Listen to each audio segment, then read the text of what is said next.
Easy வெங்காய சட்னி உங்களுக்கு செஞ்சு காட்டுறேங்க. ரெட் சட்னி தானே? சரி சொல்லு. அதுக்கு வந்து வெங்காயம் 4 பெரிய வெங்காயம் 4 போட்டுக்கோங்க. சரி. அது சும்மா ரஃப்பாக அப்படியே கட் பண்ணி போட்டுக்கலாம். Okay okay. பெருசு பெருசாகவே பெருசு பெருசாக போட்டுக்கலாம். அப்போ அதை நல்லா வதக்குங்க. ஒன்று ஒன்றா வதக்கிட்டு தேங்காய் கொஞ்சம் போட்டு வதக்கி அரைக்க வேண்டியதுதான். இது ஈஸி சட்னி. சரி. வெங்காயத்தை ஃபஸ்ட்டு போட்டு இப்போ நான் அங்கே ஆமாம் அங்கே கொழுக்கட்டை வந்து வெந்துட்டு இருக்குது இல்லையா? ஆமாம். அதுக்கு ஒரு சட்னி அரைக்கலாம்னு அதனால இது செய்கிறேன். சரி.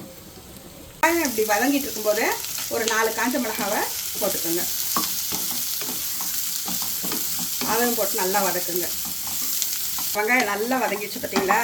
நல்லா வதங்கணும். ஆனால் நல்லா வதங்க வச்சுட்டு அப்புறம் தக்காளி போட்டுக்கோங்க. 3 தக்காளி, 4 வெங்காயம், 3 தக்காளி, 4 காஞ்ச மிளகா.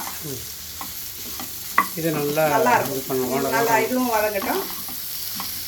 அதிலே கொஞ்சம் கொத்தமல்லி போட்டுப்பேன். லாஸ்ட்டாக கொஞ்சம் தேங்காய் போட்டுப்பேன்.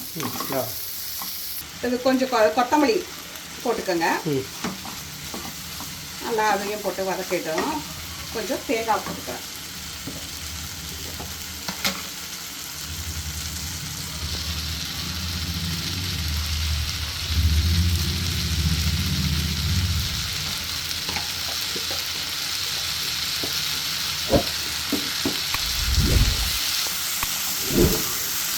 அவ்வளோதான். இது நல்லா வதக்கிட்டு இது அரைச்சிக்க வேண்டியதுதான். ஆற விட்டு அரைச்சிக்க வேண்டியதுதான். தண்ணியெல்லாம் ஊற்றக்கூடாது. இந்த வெங்காயம் தக்காளியில் இருக்கிற இதுவே நல்லாவே இதுவாகிடும். ஆறினோடனே அரைச்சிக்க அப்படியே உப்பு மட்டும் போட்டு அரைச்சிக்க வேண்டியதாங்க. இது தண்ணி ஊற்றாம நல்லா அரைச்சி எடுத்துகிட்டு வந்தாச்சு. இப்போ நல்லெண்ணெய் விட்டுக்கோங்க. நல்லெண்ணெய் ஒரு 1.5 ஸ்பூன் அது மாதிரி விட்டுக்கோங்க. கொஞ்சம் அது நல்லாயிருக்கும் அந்த சட்னிக்கு அடிக்கிறதுக்கு. அதில் கடுகு போட்டுக்கோங்க. காஞ்ச மிளகா போட்டுக்கோங்க.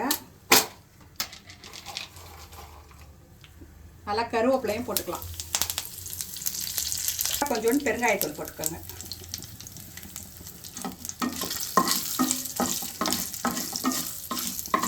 இந்த மாதிரி நல்லா வெடிச்ச உடனே ஆஃப் பண்ணிட்டு அப்படியே கொட்டிக்கணும்.